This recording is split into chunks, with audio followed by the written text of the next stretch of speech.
네, 안녕하세요. 오랜만에 뵙는 것 같지만 5일 만에 녹음하게 된 판콩남입니다. 3회고요. 오늘은 11월 2일 월요일입니다. 이제부터는 일주일 단위로 녹음할 예정이고요. 5일 동안 리뷰가 3개나 올라왔네요. 한번 읽어드리도록 하겠습니다. 네, 대망의 첫 리뷰. 네, 첫 리뷰는 KCC와 정신차려님이 작성해 주셨습니다. 2화도 잘 들었습니다. 처음 해보는 판타지인데 하루 종일 핸드폰이랑 컴퓨터를 못 놓겠네요.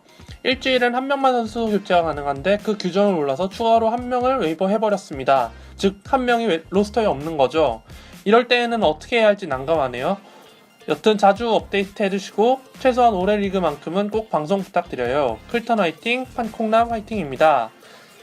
저는 바로 그래서 리뷰를 피드백 다시 해줬는데 이렇게 읽어드리는 이유는 감사해서 또 다시 읽어드리는 겁니다. 뭐 댓글에 남겨주셨듯이 거의 비슷한 얘기를 하고 싶네요.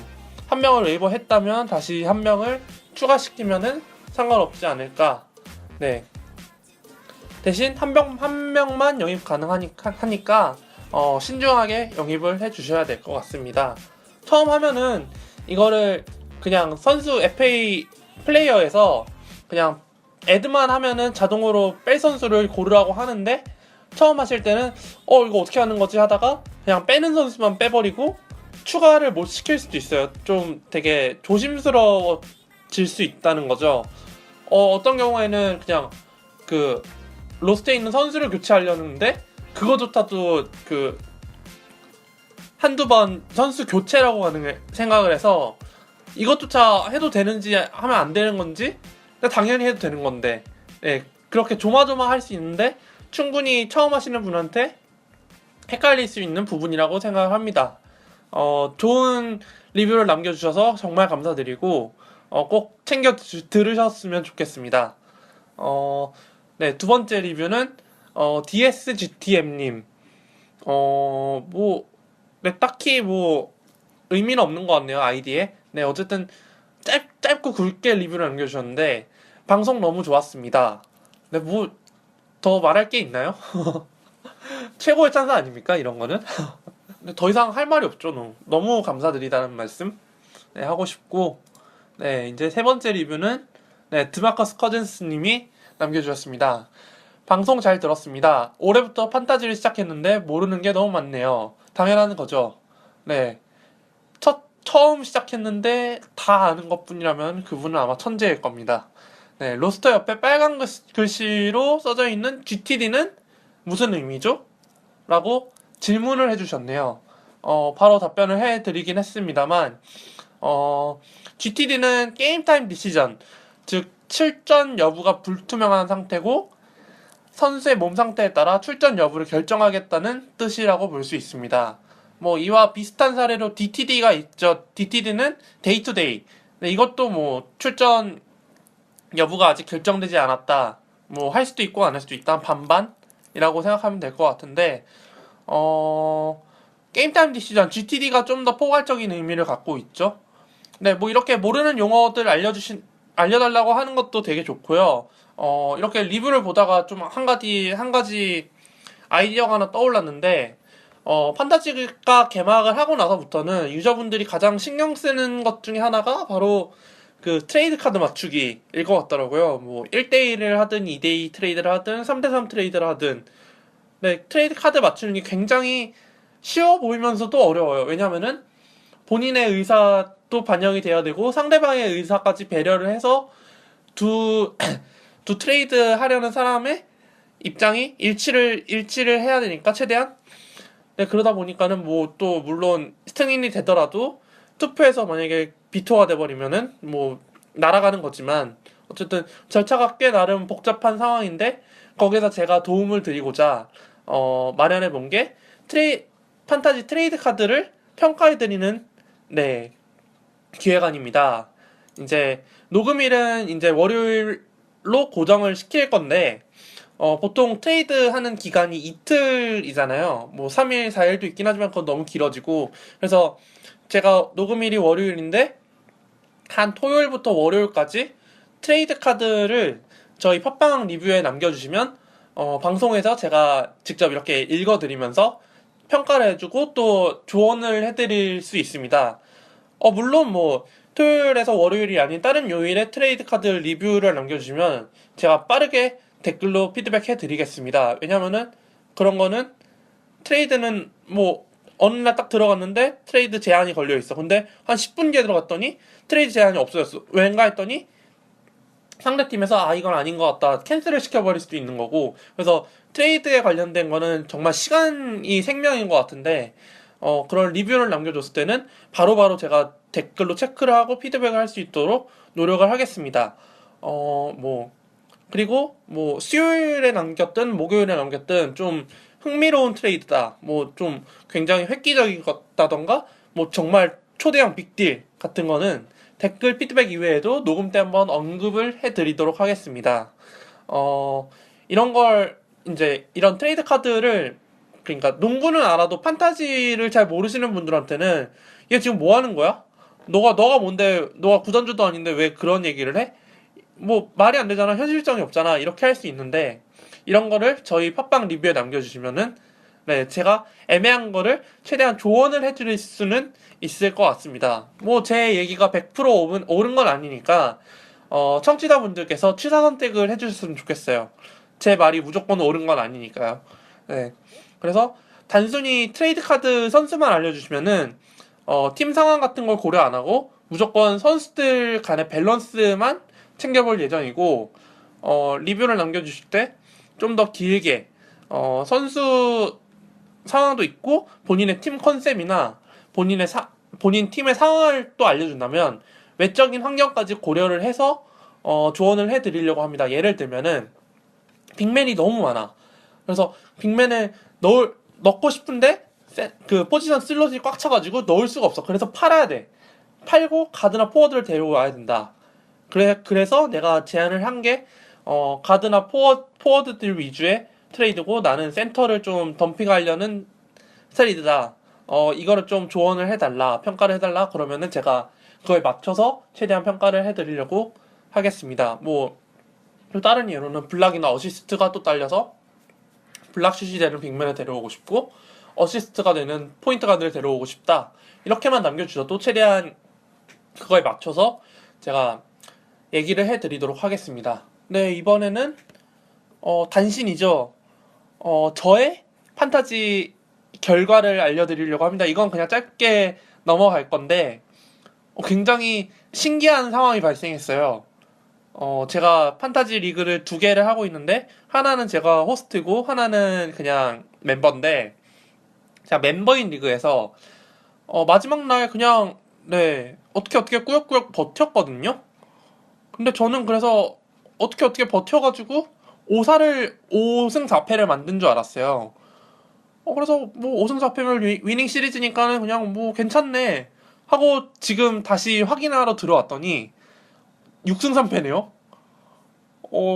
그래서 오늘 스탯을 비교를 해보는데 마땅히 바뀐 점이 없어요. 제가 뭐 아까 일하는 시간에도 챙겨보았는데 분명히 5승 4패로 알고 있었는데 이게 어떻게 된 일인지 감이 안 오네요. 네. 근데 어쨌든 뭐 컴퓨터가 정확한 거니까 저보다는. 네. 뭐 그렇게 해서 지금 6승 3패를 기록하게 됐습니다. 제가 멤버인 곳에서는요. 네. 그리고 제가 호스트인 곳에서는 네, 5승 1무 3패를 기록했습니다. 원래는 5승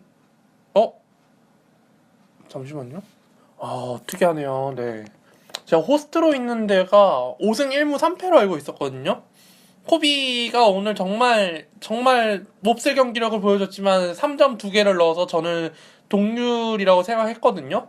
1무를. 근데 두 군데서 지금 제가 한 1시 반쯤에 마지막으로 안 봤으니까 그 사이에 뭐 합산을 잘못한 건지 두 리그 둘 다 결과가 바뀌어 있네요. 네, 앞에 그러니까 제가 멤버로 있는 리그에는 1승을 더 줬고 제가 호스트로 있는 데에는 1무 1패를 얹어줘서 4승 5패를 하게 됐습니다. 네, 그쪽 6승 3패고, 네. 굉장히, 좀, 당황스럽네요. 제가 판타지를 하면서 이런 적이 한 번도 없었던 것 같은데, 네. 어, 틀릴 리가 없는데, 물론 ESPN 가끔 스코어보드가 늦게 뜨거나 안 떠서 나중에야 그 스코어보드를 확인할 수 있는 그 상황이 있긴 해요. 또 뭐, 선수들의 그 스탯이 나중에 돌려봤더니 아니어서 취소가 될 수도 있고 추가가 될 수도 있긴 한데, 그렇다고 이렇게 지금 막 뒤집히는 게 좀 굉장히 낯설게 느껴지네요. 어쨌든 뭐 컴퓨터가 맞다고 하는데 뭐 제가 이의를 제기해봐야 무슨 소용이 있겠습니까? 받아들여야죠. 네. 6승 3패 한 리그보다 제가 더 얘기를 하고 싶은 거는 4승 5패 한 리그를 얘기하고 싶어요. 그 매치업 상대가 그렇게 막 저한테 압박을 심하게 준 건 아니지만, 스테판 커리가 있던 팀이었거든요. 정말 커리가 정말 미친 듯이 몰아치더라고요.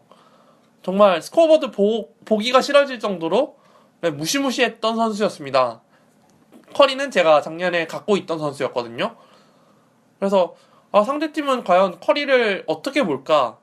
그래서 작년에 내내 들었던 생각인데 이제 와서 보니까 정말 커리는 정말 무서운 선수구나 라고 느꼈습니다.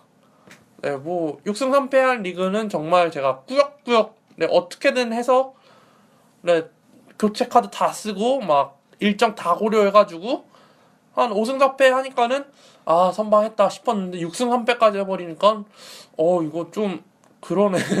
네, 예상외로 잘했네 싶네요. 네. 저는 좀 3점이랑 어시스트 카테고리가 딸렸는데 3점을 오히려 좀 잘 메운 느낌이고, 네. 어시스트랑 스틸은 좀 형편없는? 네, 이외에 야투가 좀 괜찮게 나왔고요. 왜냐면은 저도 뭐 언제나 그랬듯이 빅맨 선수들을 위주로 일단 뽑고 그 다음에 이제 가드를 충원하는 타입이어서, 물론 1라운드 픽이 6픽이 걸려서 크리스포를 6픽을 뽑았지만 이외에 그 어시스트를 담당하는 선수가 타이릭 에반스였는데 타이릭 에반스가 지금 수술로 인해서 6주에서 8주 다 아웃이 돼버렸거든요. 그러다 보니까는 어시스트를 책임질 만한 선수가 그나마 기껏해야 칼리슨? 네, 칼리슨은 뭐 주전도 아닌데 준주전인데, 그러다 보니까 어시스트는 거의 포기한 상태였고, 6승 3패와 4승 5패 뭐 괜찮죠. 사실 판타지를 운영하는 데 있어서 위닝 시리즈 5승 4패만 기록을 해도 그냥 괜찮은 거예요. 그러니까 질 땐 지더라도 한 4승 5패까지는 어느 정도 커버가 가능한데, 이제 3승 6패부터는 이거 좀 심각한데 팀에 문제가 있다고 받아들여도 될 것 같습니다. 3승 6패 사실 뭐 가끔 한 번 일어나는 건 뭐 줄부상, 네, 계속되는 부진, 막 연쇄 부진 막 그런 걸 수도 있는데, 이게 3승 6패가 좀 지속된다 싶으면은 팀을 한번 갈아야 될 필요가 있지 않을까 생각을 해봅니다. 네, 단신은 이 정도로 하고, 네, 이제 주간 리뷰. 네, 이번 주 업 탑 3, 다운 탑 3. 네, 다운은 이번 주는 2명이네요. 네. 일단 업 탑 3. 네. 뭐 다들 예상을 하셨다시피 네, 그 선수들이 다 명단에 들어가 있습니다. 네. 먼저 웨스트브룩입니다. 웨스트브룩 엄청났죠? 네. 엄청났습니다. 두 번째 경기 올랜도 경기가 정말 압권이었죠. 네, 48득점, 11리바운드, 8어시스트. 네, 미친 거죠. 정말 미쳤다는 말밖에 할 수 없는 정도입니다.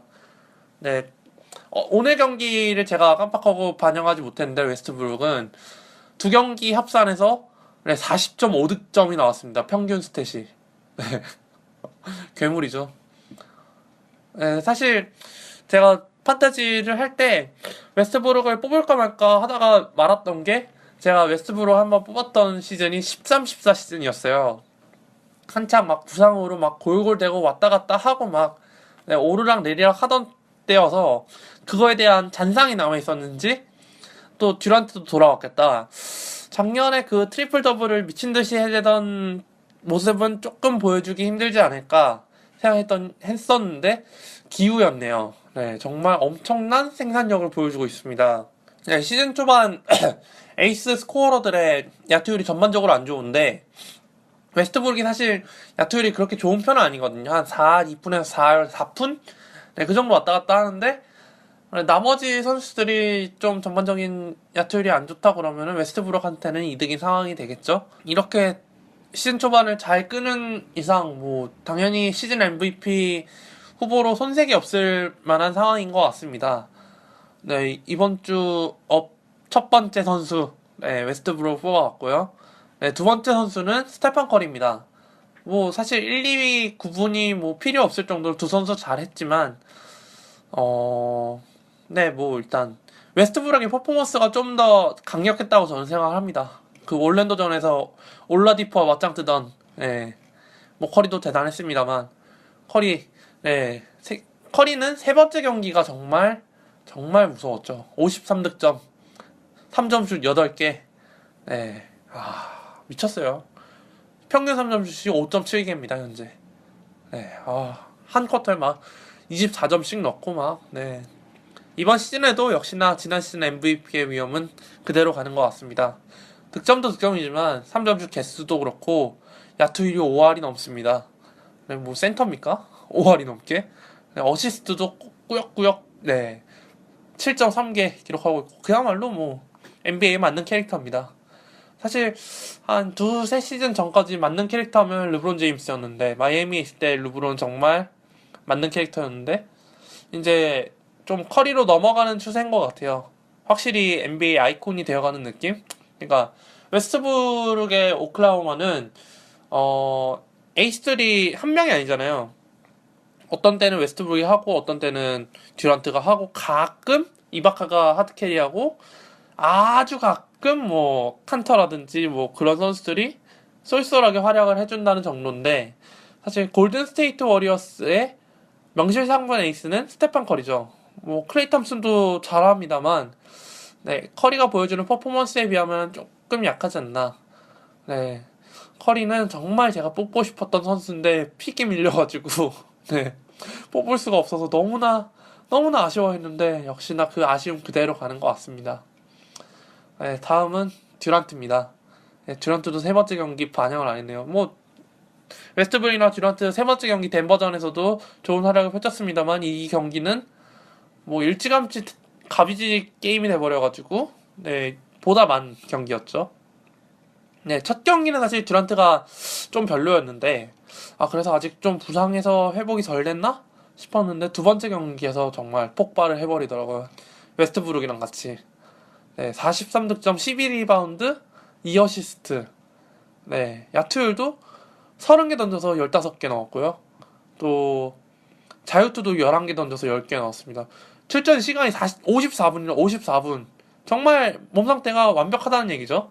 뭐 발 부상이 전혀 손색이 없을 정도로 야투 보증 수표가 있다면 여기 있다. 네, 듀란트한테 그렇게 칭호를 붙여주고 싶습니다. 또 건강하게 복귀한 듀란트는 결점이 없는 선수다.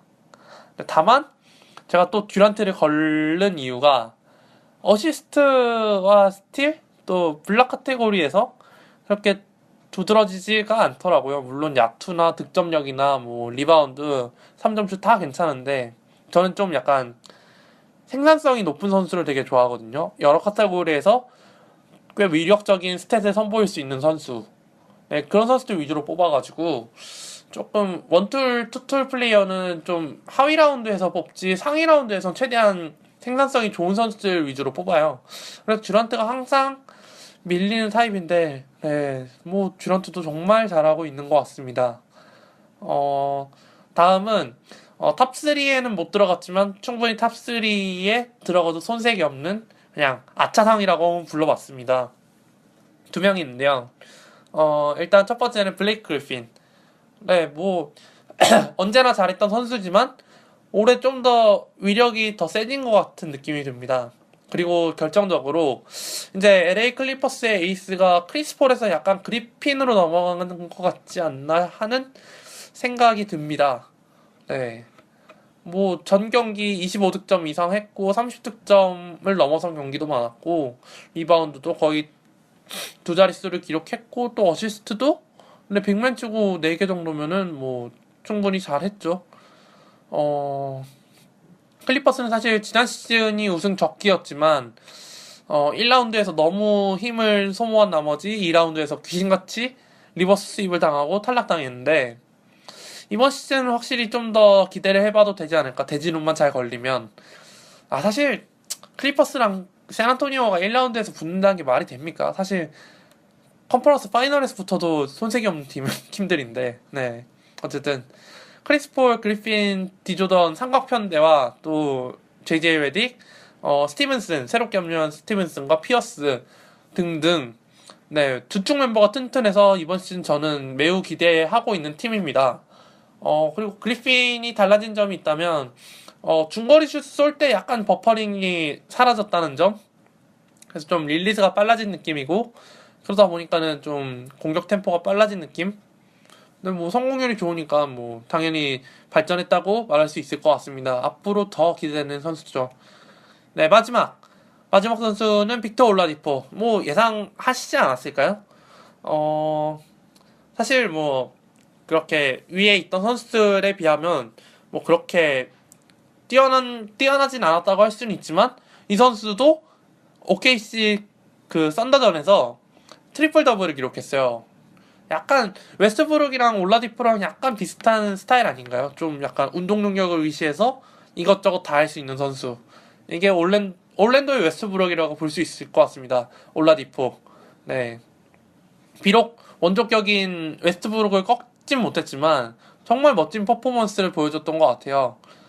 그래서 저는 이 3년차 젊은 선수에게 정말 박수를 보내고 싶습니다.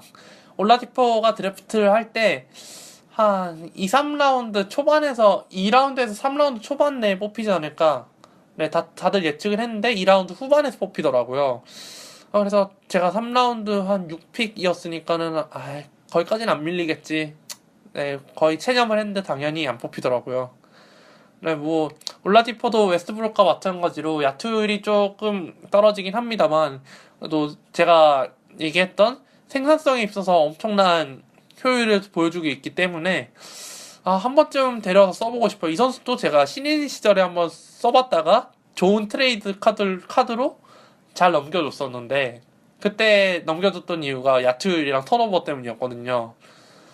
근데 그때는 1년 차였고 이제는 3년 차니까 좀 더 그때에 비해서 턴오버도 줄고 야투 슛 셀렉션도 좀 그때보다 나아지지 않았을까 생각해 봅니다. 이 외에 뭐 언급하고 싶은 선수가 있다면 미네소타의 칼 앤서니 타운스, 유타의 데릭 페리버스, 또 그리고 포틀랜드의 CJ 맥컬럼 선수를 언급하고 싶습니다. 타운스 선수는 이번 시즌 전체 1픽으로 미네소타에 지명됐죠. 1픽 다운 모습을 보여줬다고 생각합니다. 20을 기록하기도 했고 뭐 지금 평균 스탯으로도 더블 더블을 기록하고 있고 미네소타에 물론 페코비치가 있긴 했지만 페코비치가 인저리 프론으로 유명하기 때문에 이제는 자리를 넘겨줘야 되지 않을까. 물론 타운스도 부상 조심하셔야 될 것 같고 네, 유타의 데릭 페이버스. 저는 유타의 루디 고베어 선수를 되게 좋아합니다. 고베어 빠라고 볼 수 있는데 작년에 FA로 평균 블락을 한 개씩 찍어주는 빅맨이 있더라고요. 백업으로 나오는데도. 네, 그래서 한번 데려와서 썼더니 정말 평균 한 개씩 찍어주더라고요. 블락 카테고리가 쉽게 얻어지는 카테고리가 아니어서 그냥 뭐 블락만 바라보고 뽑았는데 이 선수가 칸터가 나가고 나니까 주전을 먹고 쑥쑥 크는 거예요. 그래서 제가 고베어를 2라운드에 뽑는 패기를 보여줬는데 지금 와서 생각해보면은 데릭 페이버스가 루디 고베어의 온갖 공격력을 다 뺏어간 느낌? 네, 이번 주만 보면 정말 페이버스가 공격 특화된 느낌이더라고요. 사실 작년에는 지난 시즌 스탯을 보면은 살짝 애매한 느낌이었습니다. 16.8? 네, 16.8 리바운드 정도였는데 이번 시즌은 한 20.9 리바운드? 네, 엄청 많이 공격 스킬이 발전했다고 해야 되나요? 그렇다고 수비가 뭐 딸리는 것도 아니고 네, 유타에서 뭐 유타가 데런 윌리엄스를 팔면서 이것저것 유산을 많이 남겼지만 페이버스만한 유산이 또 없는 것 같습니다. 뭐 연장 계약을 했겠죠? 네, 자세히 기억이 안 나는데 어쨌든 유타가 칸터를 그냥 과감하게 내친 것도 페이버스가 있으니까 가능했던 일인 것 같고, 저는 굉장히 유타를 이번 시즌에 선전을 하기 기대하고 있는데, 이 팀이 좀 가드진이 좀 빈약해서 갔으면 좋겠는데 8, 9, 12 언저리에서 왔다 갔다 하지 않을까 생각을 해봅니다. 뭐 포틀랜드의 CJ 맥칼럼은 뭐 소년가장인 릴라드를 떠받드는 뭐 조력자라고 생각을 했는데 네, 개막전에서 37득점을 폭발시키더라고요. 깜짝 놀랐습니다. 맥칼럼이 이 정도였나? 물론 뭐 포텐이 있는 선수인 건 알고 있었습니다만 뭐 작년에도 그 포틀랜드 좋았던 시절에도 가끔 10득점 넘게 백업으로 나와서 해주는 건 알고 있었지만 이렇게 주전으로 발돋움했을 때 더욱 훨씬 더 성장할 수 있을까라는 의문이 들었는데 네, 충분히 그럴 것 같다라고 판단을 할 수 있었던 한 주였던 것 같습니다. 네, 물론 위에 있던 선수에 비하면 활약상이 좀 부족하긴 했지만 충분히 이번 시즌 라이징 스타로 네, 발돋움할 선수라고 생각을 해봅니다. 네, 조금 얘기가 길어졌네요. 네, 이번에는 다운 2명을 얘기하도록 하겠습니다. 네, 첫 번째. 이것도 대충 예측이 가능할 거라고 생각하는데, 네, 뉴올리언스의 앤서니 데이비스입니다. 이 선수가 전체 1픽, 2픽을 네, 언급하던 선수였습니다. 스테판 커리와 함께. 또 이 선수는 얼마나 클까? 다들 예측을 해보곤 했는데, 왜냐면은, 이제, 뉴올리언스 감독이 바뀌면서, 또, 공격형 전술을 추구하는 엘빈 젠트리 감독이 와서, 앤서니 데이비스에게 3점을 장착시키겠다. 또, 앤서니 데이비스도 3점에 대해서 거부 반응을 보이지 않았기 때문에, 이 선수가 3점을 장착한다면, 정말 엄청난 선수가 될 거라고 예상을 했는데, 아직 시즌 초반이다 보니까 좀 시행착오를 많이 겪는 것 같았습니다. 골든 스테이트와의 개막전에서 35분을 뛰면서 야투 20개를 던져서 4개밖에 성공시키지 못했습니다. 심지어 3점 슛은 하나도 성공시키지 못했는데요. 이거는 굉장히 앤서니 데이비스의 자존심에 스크래치를 남기지 않았을까 생각해봅니다. 또한 판타지로 야심차게 데려온 유저분들에게 엄청난 실망감을 안겨드리지 않았을까 생각합니다. 물론 다행히 개막전 이후로 3점슛도 꽂아놓고 원래대로의 모습을 보여주고 있지만 네, 커리가 저렇게 잘하는데 앤서니 데이비스는 아직 조금 정체된 느낌? 그렇게 발전이 크게 보이진 않는 느낌? 네, 앤서니 데이비스가 이제 시즌 중후반으로 가면은 이제 3점을 좀 고정적으로 넣어줄 텐데 약간 케빈 러브의 느낌이 좀 있거든요. 근데 케빈 러브인데 블락도 괜찮고 야투율도 괜찮은. 그럼 이제 사기캐가 되는 거죠. 조금 더 지켜봐야 될 것 같은 느낌이 듭니다. 앤서니 데이비스 한번 뽑아보고는 싶은데 이 선수의 몸 상태. 저는 항상 앤서니 데이비스 보면은 그런 생각이 들거든요. 이 선수가 과연 풀시즌을 소화할 수 있는 선수일까? 네, 82경기의 긴 시즌을 소화할 수 있을까라는 생각이 들더라고요. 작년에 제가 2픽이었던가요? 네, 1픽이었던가요? 4픽이었구나. 네, 앤서니 데이비스를 염두에 두고는 있었지만 안 뽑았습니다. 그 당시 작년에는 듀란트가 1픽이었고 르브론이 2픽이었습니다.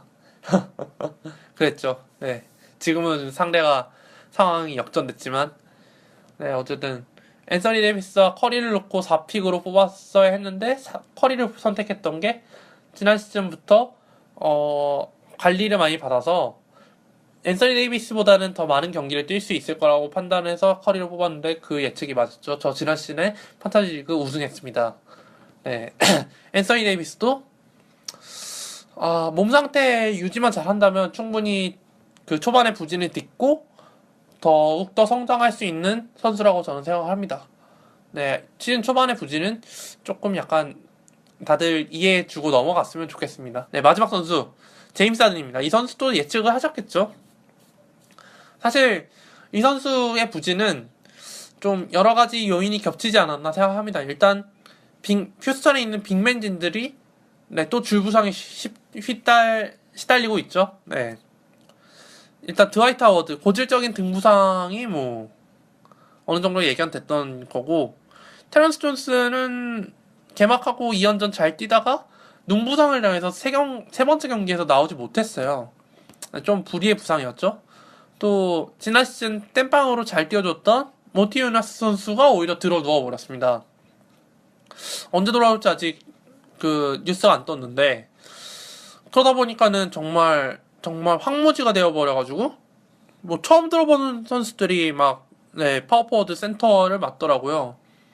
그리고 여름에 이적 시장에서 덴버와의 불화설이 있었던, 불화설이 아니라 불화였죠. 불화가 있었던 타이러슨을 트레이드하면서 여러 명을 내줬어요. 그게 아마 백업 빅맨들이었는데, 그 백업 빅맨들이 없다 보니까 이제 완전 무주공산이 되어버린 거죠. 오늘 한터도 그렇고 이바카도 그렇고 아주 그냥 골밑을 거의 털어버렸어요. 또 로슨이 포인트 가드고 어시스트 스탯이 많지만 공을 쥐고 이제 어시스트를 뿌리는 타입인데, 제임스 하든도 마찬가지거든요. 공을 들고 있어야지 자신이 득점할 수 있는 기회가 많은데, 두 명이 겹쳐버리다 보니까는 둘 다 동반 하락이 되더라고요. 처음에 휴스턴을 데려왔을 때 로슨과 과연 하든이 공존할 수 있을까?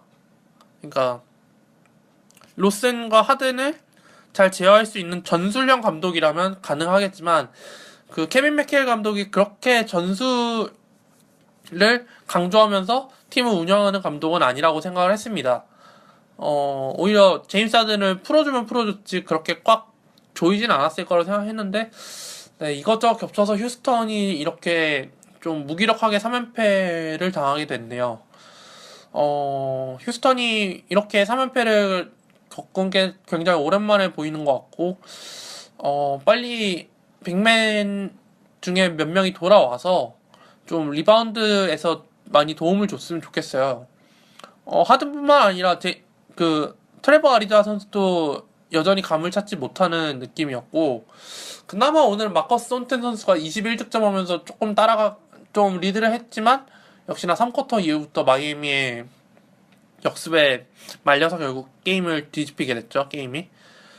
네, 휴스턴 이번 시즌 조금 힘들지 않을까. 반전의 계기를 빨리 찾아야 될 것 같은 휴스턴입니다. 네, 이제 11월 첫째 주 FA 선수로 넘어가도록 하겠습니다. 네, 11월 첫째 주 FA 선수 추천해드립니다. 첫 번째는 세크라멘토의 윌리 컬리스테인과 코스타 쿠퍼스입니다. 왜냐면은 지금 지난 경기에서 드마커스 커즌스 선수가 아킬레스건을 다쳐서 전반전만 뛰고 경기에서 아웃됐습니다. 원래 세크라멘토에서는 부상이 경미하다고 생각을 하고 MRI를 찍지 않을 계획이었지만, 몇 시간 뒤에 보니까는 MRI를 찍겠다고 하더라고요. 아직 업데이트된 소식이 없긴 하지만, 만약에 커즌스의 아킬레스건 부상이 경미하지 않다면 컬리스테인이나 쿠퍼스 둘 중 한 명은 꼭 챙기셔야 할 것 같습니다. FA에 남아있다면 말이죠. 왜냐면은 아킬레스건이 아무리 경미하지 않다고 하더라도 정말 세심한 관리를 받아야 하는 부위입니다.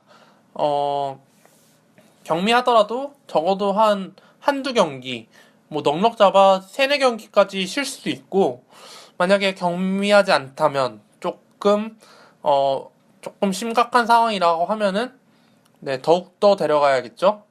커즌스를 대체할 만한 빅맨은 이 두 선수 정도밖에 없으니까요. 물론 둘 다 수비형 빅맨이어서 커즌스만큼만의 공격성을 보여주기는 조금 힘들 것 같습니다. 컬리스테인은 이번 시즌 1라운드 6픽으로 세크라멘토에 지명이 됐고, 코스타 쿠퍼스는 원래 멤피스에서 마크 가솔을 뒷받침하던 백업 빅맨이었지만 FA 시장에서 세크라멘토가 과감하게 영입을 하면서 커즌스의 백업 역할을 맡고 있습니다. 근데 쿠퍼스가 이상한 게, 멤피스에서 나올 때 자기는 주전을 하고 싶다고 나왔는데 들어간 건 세크라멘토. 컬리스테인이 들어올 거라고 예측을 쓰니 그런 얘기를 했겠죠. 네, 컬리스테인과 쿠퍼스 둘 다 뭐 커즌스와 같이 뛴 경기에서 호흡이 나쁘지 않았고, 또 커즌스는 공격에 치중하고 나머지 두 명은 수비에 치중하다 보니까 서로 보완되는 성격이 짙더라고요. 근데 커즌스의 복귀가 조금 걸리게 된다면 저는 개인적으로는 쿠퍼스보다 컬리스테인을 데려가는 것을 추천해드리고 싶습니다. 현재 컬리스테인의 보유율은 26.8%, 반면 쿠퍼스의 보유율은 3.4%에 불과한데, 이만한 이유가 다 있는 게 아직 컬리스테인은 신인이에요. 그래서 자신의 포텐이 어느 정도 나와 있는지 알 수가 없는 상황이고, 또 커즌스랑 뛰면서도 두 번째 경기에서 19득점 7리바운드였나요? 뭐 그 정도면은 어느 정도 빅맨으로서의 정상급 빅맨은 아니더라도 한 A급, B급 빅맨의 스탯이라고 볼 수 있는데, B급은 아니다, A급. 네.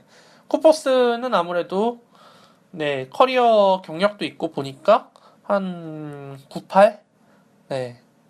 커즌스가 나가면은 뭐 더블을 기대해 볼 수는 있습니다만 뭐 가끔이겠죠. 한계가 있는 선수예요. 네, 그래서 컬리스테인을 데려가는 것을 추천해 드립니다. 제 리그에서는 이미 컬리스테인을 채갔더라고요.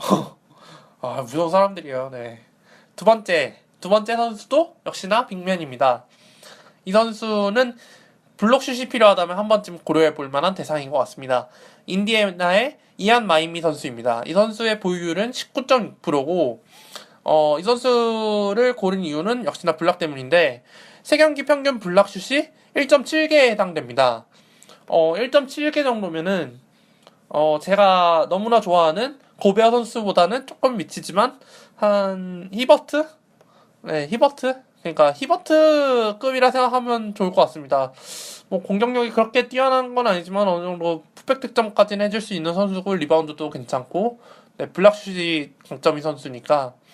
물론 인디애나의 빅맨은 이번 시즌에 새로 들어온 마이스 터너가 있고, 또 둘이 로테이션을 돌면서 같이 지키고 있긴 하지만 아직 마이스 터너는 신인이다 보니까 조금 불안정한 면이 있긴 하지만, 마이미는 지난 몇 시즌 동안 히버트의 백업 역할을 하면서 인디애나에서 나름 자리를 잡은 선수이기 때문에 터너보다는 좀 더 안정감이 있는 것 같습니다.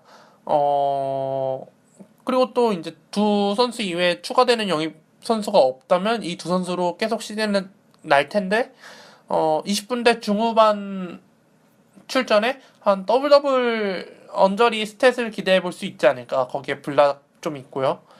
오늘 제가 멤버로 있는 리그였나요? 네. 1리그, 리그 1. 네, 리그 1이라 하죠. 리그 1에서 리바운드가 살짝 불안한 거예요. 제가 또 경기 수도 한 6경기 대 8경기여가지고 2경기 정도면 조금 불안하거든요. 그래서 토론토에 있는 루이스 콜라를 데려왔어요. 이 선수가 뭐 득점이나 뭐 리바가 뭐 더블은 아니더라도 한 88? 네, 88 정도면은 하루 땜빵용으로는 가능하겠다 싶어서 데려오고, 다행히 그 정도 스탯을 찍고 바로 버렸습니다. 뭐 마이미 선수도 그렇게 일회용으로 갖다 쓰고 버릴 수 있는 선수지만, 스콜라와 비교할 만한 점은 역시나 블락이 있기 때문에, 네, 또 마이미는 더블 언저리 스탯을 넘어서 더블을 기록할 수도 있는 선수이기 때문에, 그러니까 그만한 상황이 주어지기 때문에 마이미 선수를 한 번쯤 데려가서 시험해보는 것도 나쁘지 않다고 생각합니다. 세 번째 마지막이죠. 네, 뉴욕 닉스의 랭스턴 갤러웨이입니다. 이 선수의 보유율은 13.7%입니다. 이 선수 사실 단순히 스탯만 보면은 굉장히 어중뛰어요. 이 선수 왜 들어가지? 왜 데려가야 되지? 하는데 좀 더 살펴보면 그 이유가 나옵니다. 이 선수 물론 아직 표본이 적긴 합니다만 3경기 평균 3점슛 개수가 2.7개입니다. 백업인데도. 네. 그리고 또 그렇다고 3점 정확도가 나쁜 것도 아닙니다. 사실 지난 시즌 뉴욕 닉스가 대놓고 탱킹을 할 때 시즌 막판, 네, 후반에 갑자기 떠오르는 신인이기도 해요. 갤러웨이가. 뭐 리바운드도 한 3-4개 잡아주고 어시스트도 한 4-5개 정도 해주는, 네, 포인트 가드로 꽤 괜찮은 선수였는데, 이번 시즌에는 지난 시즌과 달리 카멜로 앤서니가 다시 복귀를 해서 조금 이제 옵션이 밀리지 않았을까 생각을 해봅니다. 또 아프랄로가 돌아오면은 좀 더 개수가 슛시도 개수가 좀 떨어지지 않을까. 다만 아프랄로 선수가 아직 햄스트링 부상인데 언제 나올지 정확히 나오지가 않았어요. 11월 내로는 돌아온다고 하는데, 네, 아프랄로는 솔직히 별로 좋은 선수는 아닌 것 같아요. 제가 봤을 땐 판타지에서 팀플레이에 있어서 굉장히 좋은 선수인 건 맞습니다만 판타지에서 맹활약을 펼쳤던 게 지난 시즌이 아마 마지막이었던 걸로 기억합니다. 지난 시즌에는 덴버에서 좀 잘하나 싶었더니 포틀랜드로 이적해서 백업 역할을 하다가 결국에는 그냥 이러저러 하다가 끝났죠. 네, 뉴욕에서 좀 약간 세탁을 할 수 있지 않을까 싶었는데 카멜로 앤서니가 지금 매 경기 발전하는 모습을 보여주면서 조금 힘들지 않을까 싶더라고요. 그래서 저는 갤러웨이를 데려가고 싶다면 아프랄러가 돌아오기 전까지만 썼으면 좋겠다라고 조언을 해드리고 싶습니다. 뭐 안정감이 있는 선수긴 합니다. 네, 이 정도로 하면 될 것 같고 오늘은 저번 방송보단 조금 길었네요. 이렇게 이제 진행을 해봤고 뭐 이제 형식은 거의 이대로 비슷할 것 같은데 이제 게스트를 모시고 하는 방송을 한번 추진해 보도록 하겠습니다. 그리고 제가 방송 초반에 얘기했듯이 리뷰, 네, 트레이드 카드 리뷰, 이건 사실 개인적으로도 정말 기대가 많이 되는 기회가 아닙니다. 이거는 이제 리뷰가 얼마나 달리느냐에 따라서 이제 갈리게 되는 거죠.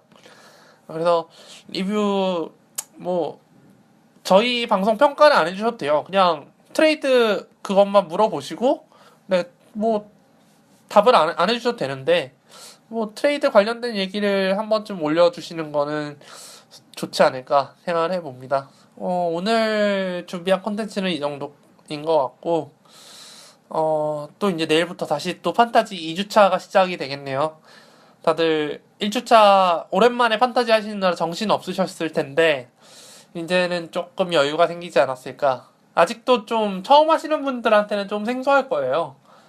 이제 지난 1주차는 한 5일 정도 경기했었는데 2주차는 이제 7일 풀로 하니까 FA 선수 교체도 2번이던 게 3번이 될 수도 있고 한 차례가 더 늘어날 텐데 그거에 대한 운영법을 좀 더 연구를 하셔서 네, 적재적소에 잘 활용을 해주셨으면 좋겠어요. 저는 개인적으로 이제 리셋이 되잖아요. 그 월요일 새벽에 FA 선수 영입 그 교체 타이밍이 그때 한 번을 써요. 무조건 한 번을 써요. 가장 안 좋은 선수를 무조건 버리고 FA에 남아있는 선수들 중에서 최고의 선수를 데려오고 아니면 포지션에 맞는 선수 하고 두 번째에서 시즌이래.